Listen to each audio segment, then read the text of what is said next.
వింటేనే తెలుస్తుంది.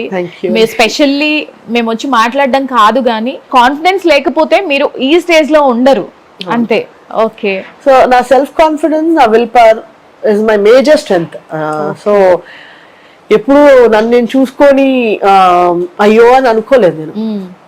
ఇన్ఫాక్ట్ నాకేంటంటే నేను బుక్స్ కూడా చదువుతాను కదా. So law of attraction, law of manifestation, self love, ఇవన్నీ నాకు చాలా ఇంట్రెస్ట్ ఎక్కువ అనమాట. ఎస్, మీకు బుక్స్ కూడా చాలా ఇష్టం అని విన్నాం and books me best friends అని కూడా విన్నాం. సో మీకు బాగా ఇన్స్పైర్ కలిగించిన బుక్ ఏంటి? ఇకిగై అని ఒక Japanese way of living book అనేది ఉంటుంది అనమాట. జపనీస్ ఎట్లా how they lead their life అనేది ఆ బుక్ లో రాసి ఉంటుంది. దట్స్ మై మేజర్ ఇన్స్పిరేషన్ ఆ బుక్ లో. అంటే మనం ఎలా లైఫ్ లీడ్ చేయాలి, ఫుడ్ ఎలా తినాలి, మన సర్కిల్, ఫ్రెండ్స్ సర్కిల్ ఎలా ఉండాలి, ఎంతమంది ఎలా ఉండాలి, అసలు లైఫ్ అనేది ఎలా లీడ్ చేయాలి. బికాస్ మనం చూస్తే Japanese people they live long, చాలా ఏళ్ల వరకు ఉంటారు వాళ్ళు. వాళ్ళ లైఫ్ స్పాన్ చాలా ఎక్కువ. ఎందుకంటే వాళ్ళ ఇకిగై కాన్సెప్ట్ ఫాలో అవుతారు అనమాట. సో వాళ్ళు వాళ్ళ తినే హ్యాబిట్స్ కానీ, వాళ్ళ థింకింగ్ కానీ, పాజిటివ్ థింకింగ్ అన్ని చాలా ఇన్స్పిరేషనల్ గా ఉంటాను, ఇన్స్పైరింగ్ గా ఉంటుంది చాలా. అండ్ మీకు కుకింగ్ కూడా చాలా ఇష్టం అని విన్నాం. చాలా చాలా ఇంట్రెస్ట్. అంటే ఆల్మోస్ట్ స్ట్రెస్ బస్టర్ అని విన్నాను నేను. అవును, అవునా? అబ్సల్యూట్లీ. ఏది బాగా చేస్తారు? నేనంటే అన్ని చేస్తానండి. ఆల్ కుజిన్, అంటే ఇండియన్ వరకు సౌత్ ఇండియన్ కుజిన్ బాగా చేస్తాను, నార్త్ ఇండియన్ కుజిన్ కూడా చేస్తాను. నాకు బాగా అంటే ఇప్పుడు టేస్టీ ఫుడ్, ఇప్పుడు బిర్యానీ, ఫ్రైడ్ రైస్ ఇవన్నీ ఉన్నాయి. రైస్ తో చేసే బదులు నేను మిల్లెట్స్ అట్లా హెల్దీ వర్జన్స్ చేస్తాను అనమాట. సో వీట్ రవాతో, బ్రోకెన్ వీట్ తో బిర్యానీ, మిల్లెట్స్ తో పలావ్ లాగా, పుదీనా పలావ్ లాగా, అట్లా హెల్దీ వర్జన్స్ ఎక్కువగా ట్రై చేస్తూ ఉంటాను నేను. ఓకే, అండ్ ఈ కాన్సెప్ట్ అంతా కాస్త పక్కన పెట్టేస్తే మీలో ఎవరు కోటేశ్వరుడు అనే ప్రోగ్రామ్ లో అండ్ ఆ సిచ్యువేషన్ లో మీరు అప్పుడు ఆ సిచ్యువేషన్ లో స్ట్రగుల్ అవుతూ మిమ్మల్ని మీరు మోటివేట్ చేసుకుంటూ కూడా మీలో ఎవరు కోటేశ్వరుడు ప్రోగ్రామ్ లో అసలు పార్టిసిపేట్ చేయడం అనేది మామూలు విషయం కాదు. అది కూడా మేము చూసాము, విజువల్స్ కూడా చూసాము. జూనియర్ ఎన్టీఆర్ గారు మిమ్మల్ని వీల్ చైర్ లో స్టేజ్ మీదకి తీసుకురావడం కానీ, పాంపర్ చేయడం కానీ, అండ్ ఔరా అనిపించుకున్నారంటే మామూలు విషయం కాదు. సో దాని ఎక్స్పీరియన్స్ చెప్పండి. అసలు ఆఫర్ ఎలా వచ్చింది, ఎందుకు వెళ్ళాలనిపించింది మీకు? నాకు మొదటి నుంచి కేబీసీ చాలా ఇంట్రెస్ట్ అండి. కేబీసీ ఎప్పుడైతే స్టార్ట్ అయిందో, లాస్ట్ 25 years బ్యాక్ స్టార్ట్ అయింది. అప్పటి నుంచి కేబీసీ చూస్తూనే ఉన్నాను నేను. దానికి కూడా ట్రై చేశాను కానీ విత్ ఫార్చునేట్లీ ఆర్ అన్ఫార్చునేట్లీ అప్పుడు నాకు రాలేదు. సో ఇక్కడ తెలుగులో మనకి ఎప్పుడైతే స్టార్ట్ అయిందో, ఎప్పుడు స్టార్ట్ అయిన ఫస్ట్ డే 1 నుంచి ప్రతి క్వశ్చన్ కి ఆన్సర్ చేస్తూ ఉన్నాను. అట్లా లక్కీగా అంటే చాలా ఇష్టం. అంటే మెయిన్ గా ఆ గేమ్ షోలో పార్టిసిపేట్ చేయాలనేది నాకు ఇష్టం అనమాట, చాలా interest. Goal, one of my goals లాగా ఉండింది అనమాట. సో అంత పెద్ద హీరో మీ వీల్ చైర్ ని స్టేజ్ మీద వరకు మీ ఎక్స్పీరియన్స్ ఎలా ఉండింది? సరియల్ అండి. అసలు ఆ ఎక్స్పీరియన్స్ అసలు ఇప్పటికి కూడా ఇట్స్ స్టిల్ అన్బిలీవబుల్ లాగానే ఉంటున్నా. కానీ నిజంగా నేను వెళ్ళానా అంటే హాట్ సీట్ దాకా వస్తానని అంత, అంటే చాలా మంది ఉన్నాము, అందరూ ఈక్వల్లీ ప్రిపేర్డ్. పెద్ద పెద్ద వాళ్ళు ఉన్నారు, చాలా మంచి కాంపిటెంట్ పార్టిసిపెంట్స్ ఉన్నారు. సో అక్కడ first round fastest finger first లో మనం ఎంత స్పీడ్ గా చేస్తామనేది డిపెండ్ అయి ఉంటుంది. లక్కీ అనమాట. సో మీకు ఎలా అనిపించింది ఆయనే వచ్చి మిమ్మల్ని స్టేజ్ మీదకి మీ చైర్ ని, వీల్ చైర్ ని మూవ్ చేస్తూ వెళ్ళడం ఎలా అనిపించింది? Beautiful experience. చాలా ఐ ఫెల్ట్ సో గుడ్. నాకు చాలా హ్యాపీగా అనిపించింది. ఓకే, మీ ఆట పాటతో కూడా ఆయన మెప్పించారు. ఫుల్ హాట్ సీట్ లో కూర్చున్నారు ఎదురెదురు ఎన్టీఆర్ గారితో. అండ్ ఫిల్మ్ ఇండస్ట్రీలో ఎన్టీఆర్ గారు అంటే చాలా ఫేమ్ ఉంది ఆయనకి. సో ఎలా అనిపించింది? భయం లేదా అసలు? కొంచెం అంటే కదా కంపల్సరీ నర్వస్నెస్, బికాస్ ఒక పెద్ద హీరో ముందర కూర్చున్నాము, ఆయనతో ఆడబోతున్నాం. హాట్ సీట్ లో కూర్చుని సో ఫస్ట్ ఫ్యూ క్వశ్చన్స్ కొంచెం టైం బాగుంది కదా. సో అది కూడా ఆ నర్వస్నెస్, బికాస్ ఆ అట్మాస్ఫియర్ అంతా కూడా కొంచెం నర్వస్ గానే అనిపిస్తుంది మనకి. ఎంత మనం బయట కాన్ఫిడెంట్ గా ఉన్నా ఒకసారి వెళ్ళి మనం హాట్ సీట్ మీద కూర్చోగానే కొంచెం నర్వస్నెస్ స్టార్ట్ అవుతుంది, మనకి తెలియకుండానే స్టార్ట్ అవుతుంది. And off screen and on screen NTR గారు మీతో ఎలా ఆ బాండింగ్ ఎలా ఉండింది? బాగా, చాలా బాగా ఇంటరాక్ట్ అన్నారు. ఇన్ఫాక్ట్ అదే వీల్ చైర్ కూడా నేను వస్తుంటే పాప ఆయనే వచ్చి తీసుకువెళ్ళటం, కూర్చోబెట్టడం, కంఫర్టబుల్ గా ఉన్నానా లేదని చూడటం. ఇట్ వాస్ నైస్ ఇంటరాక్ట్, చాలా బాగుండింది. ఎంత గెలుచుకున్నారు? నేను యాక్చువల్గా 3,20,000 క్వశ్చన్ దగ్గర స్టాప్ అయిపోయింది. సో 10,000 వచ్చింది అనమాట. అవునా, ఓకే, వండర్ఫుల్ అండి, బ్యూటిఫుల్ ఎక్స్పీరియన్స్ జూనియర్ ఎన్టీఆర్ గారు. అబ్సల్యూట్లీ. అండ్ ఫొటోస్ అవి ఇచ్చారా, దిగారా మీరు? అంటే కోవిడ్ టైం కదండి, సో ఆయనతో కలిసి మరీ దగ్గరగా ఫోటో కుదరలేదు కానీ బట్ ఆ ఈవెంట్ టైంలో తీసిన ఫొటోస్ పంపించారు, కొన్ని ఉన్నాయి. ఓకే, తర్వాత కాంటాక్ట్ అవ్వడం కానీ అలా ఏం లేదా? లేదు ఇంకా. ఓకే ఓకే, అంటే కొంచెం కోవిడ్ ప్రోటోకాల్స్ బాగా ఫాలో అయినారు ఆ టైంలో. అవును, అఫ్ కోర్స్. అందుకని కొంచెం అన్ని రెస్ట్రిక్షన్స్ ఉన్నాయి బాగా.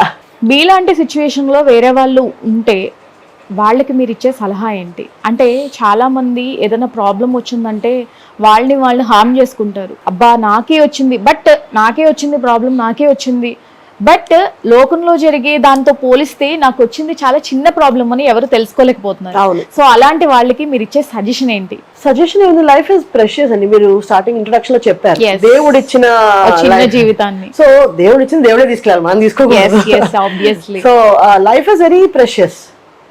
ఇప్పుడు నాకు ఒకటే పార్టే పోయింది. నేను చాలా మందిని చూశాను, వాళ్ళకి చేతులు లేవు, కాళ్ళు లేవు, ఒక పెయింటర్ అట్లా నోటితో కూడా పెయింట్ చేసిన వాళ్ళు ఉన్నారు, చాలా సాధించిన వాళ్ళు. నేను ఇంకా చాలా సాధించాలని అసలు వాళ్ళ ముందు నేను నథింగ్ అసలు. సో మనం ఇన్స్పిరేషన్ తీసుకోవాలంటే అట్లాంటి వాళ్ళ నుంచి ఇన్స్పిరేషన్ తీసుకోవాలి కానీ అంతా బాగుండి అన్ని లైఫ్ అంతా బాగుండి సూపర్ రిచ్ గా ఉన్న వాళ్ళు చూసి బాగా లైఫ్ బాగుందని చూసి అదే వాళ్ళకి అట్లా ఉంది, నాకే ఎందుకు ఇట్లా జరుగుతుంది. లైఫ్ లో అందరికీ ప్రాబ్లమ్స్ ఉంటాయి, ఎవ్రీబడి హ్యాస్ ప్రాబ్లమ్స్. ఆ ప్రాబ్లమ్స్ మనం ఎలా డీల్ చేస్తున్నాం అనేది మనమే డిపెండ్ అయి ఉంటుంది. ఇట్స్ చాయిస్ అంతే. పాజిటివ్ యాటిట్యూడ్ అనేది చాయిస్ అండి, ఒకళ్ళు చెప్తే వచ్చేది కాదు ఆబ్వియస్లీ. అండ్ మీకు సింగింగ్ అంటే చాలా ఇష్టం అని విన్నాను నేను, అండ్ టిల్ నౌ మీరు అది వదలలేదు అని విన్నాను కూడా. సో మా కోసం, మా క్యూబ్ టీవీ వ్యూయర్స్ కోసం ఒక చక్కటి పాట.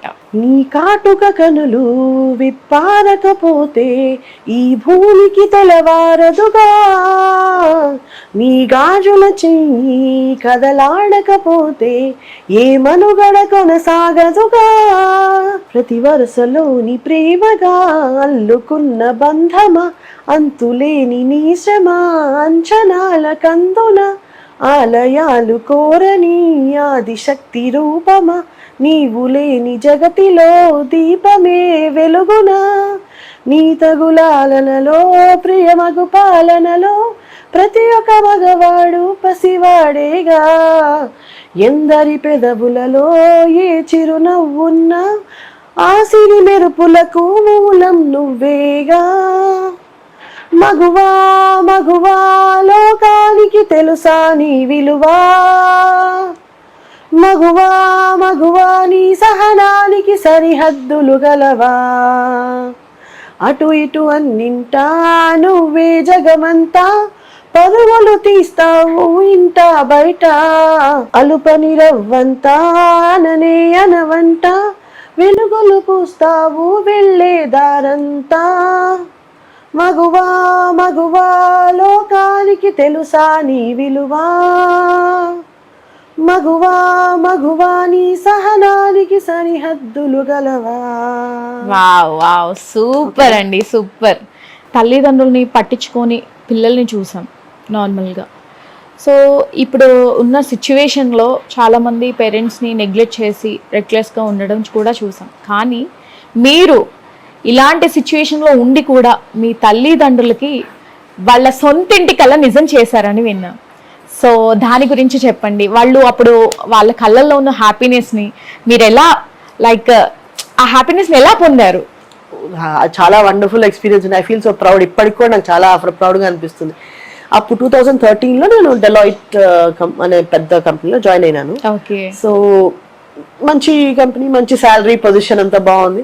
సో అప్పుడే అనుకున్నాను అనమాట, ఇంకా ఆల్మోస్ట్ ఇంకా 7 years అయిపోయింది మనం జాబ్ స్టార్ట్ చేసి, ఇల్లు చూద్దాము కొనుక్కుందాము అని ప్లాన్ చేసి ఒక ఫ్యూ మంత్స్ సర్చ్ చేసాము నేను డాడీ. చివరికి ఒక మంచి ఇల్లు దొరికింది. సో నేను మేజర్గా నేనే లోన్ తీసుకొని తీసుకున్నాను అనమాట. వండర్ఫుల్. నాకైతే చాలా హ్యాపీగా అనిపించింది, వాళ్ళకి చాలా హ్యాపీగా ఉండింది. వాళ్ళ వెడ్డింగ్ యానివర్సరీకి గిఫ్ట్ గా ఇచ్చాను. సూపర్ సూపర్ సూపర్, చాలా బాగుంది. అండ్ మీరు అంటే మీ లైఫ్ అంబిషన్ ఏంటండి? మీ భవిష్యత్ ప్రణాళిక ఏంటి?